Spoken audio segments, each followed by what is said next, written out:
Hello guys सबैलाई स्वागत छ फेरि पनि आजको मेरो नयाँ मिनी ब्लगमा। आज हामी पियादालाई भेटिसकेका छौँ।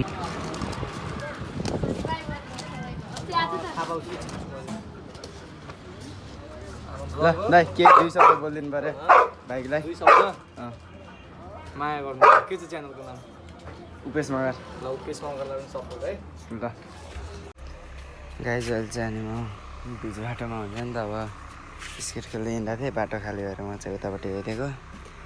अनि बाटोमै भेटियो भाइरल फुल कारका धुनी र अनि एकछिन रोकेँ। त्यहाँ पछि फेरि यो स्केट वर्ल्ड स्टारलाइट होटल साइडको यो स्केट वर्ल्ड गएर एकछिन खेल्न लाग्यो। सकिँदै सकिएन क्या, बाटोमा खेली गएर होला। अनि त्यहाँ गएर सकिँदै सकिएन खेल्न भने लोटे सानो भाइजन, म त लोटे छैन कमसेकम।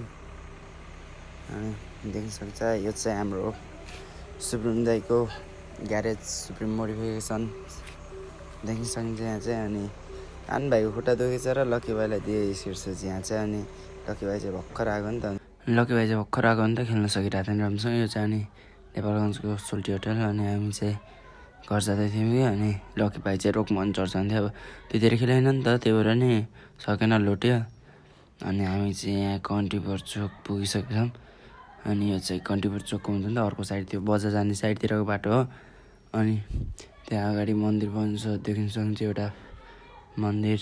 म चाहिँ फेरि मन्दिरहरू देखेर डोक गरिदिइहालेँ। डोकर चाहिँ फेरि 2 भाइ झगडा गरिरहेको थियो कि। अनि हामी वास्ता नगरेर हिँड्यौँ आफ्नो बाटो। अनि अब चाहिँ हामी घर गएर भेट्छौँ यता। गाइज आजको राइड चाहिँ एकदमै मजा आयो, तर रमाइलो पनि भयो। आजको मिनी ब्लग चाहिँ यति नै। That's it for today. Tata bye bye. फेरि अर्को नयाँ मिनी ब्लगमा भेटौँला।